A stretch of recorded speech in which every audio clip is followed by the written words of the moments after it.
Thank you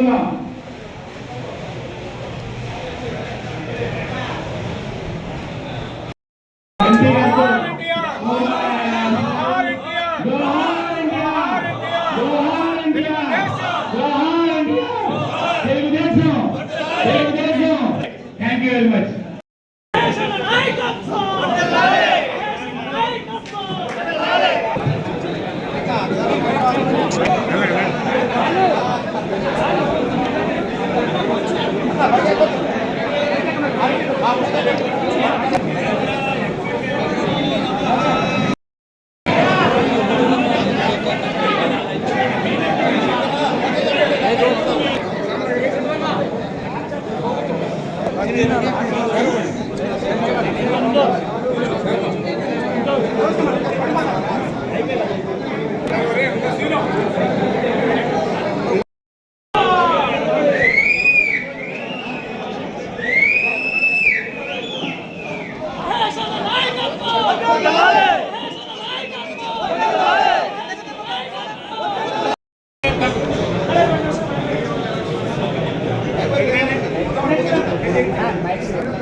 అభిమానం ఎలా ఉందో మీరందరూ నా మీద పెట్టుకునే ఆశలు ప్రతి ఒక్కటి చేసి చూపిస్తానని మీ అందరికి తెలుపుతున్నాను. ఇవాళ నేను క్యాంపెయినింగ్ లో చెప్పినట్లు హామీలు చెప్పాను. ప్రతి ఒక్క హామీని తీర్చడానికైనా దాన్ని సాల్వ్ చేయడానికైనా ఆ మార్గంలో వెళ్తున్నాం. ఇవాళ 2 మేజర్ హామీలు నేను చెప్పడం జరిగింది.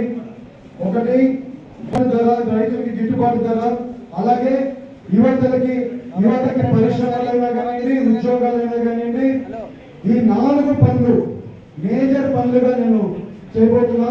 అలాగే ఇవాళ ఏలూరులో stop over, Vande Bharat stop over తీసుకొని వచ్చేది 100%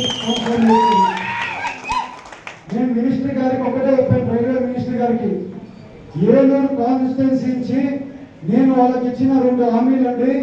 ఒకటి ఏలూరు స్టాప్ ఓవర్ ఇస్తామని చెప్పాను, స్మార్ట్ సిటీ స్టేటస్ తీసుకొని వస్తామని వాళ్ళకి చెప్పాను.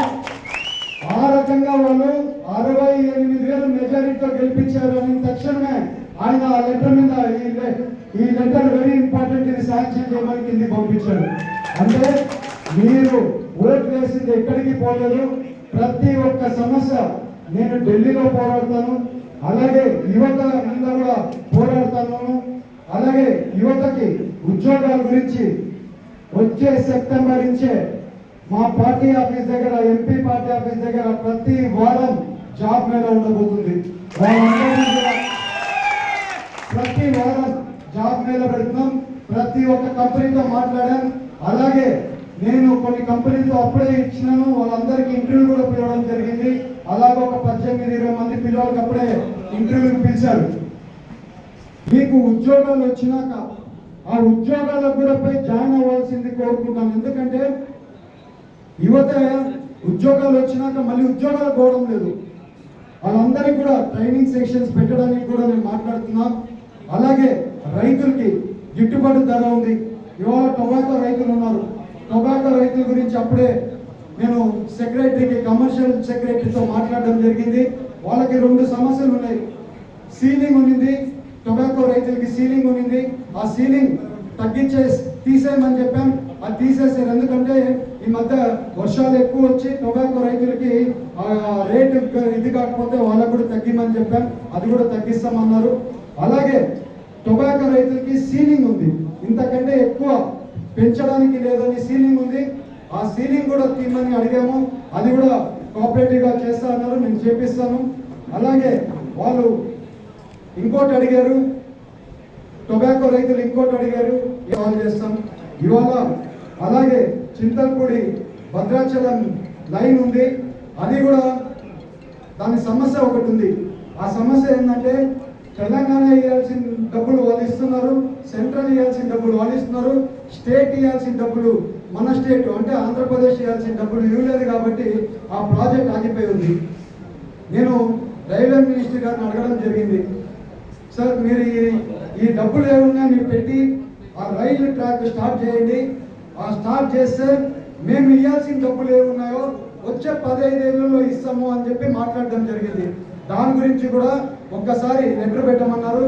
వచ్చే రోజులలో అది కూడా లెటర్ పెట్టి ఆ లైన్ కూడా స్టార్ట్ చేయడానికి కృషి చేస్తానని మీ అందరికీ తెలుపుతున్నాను.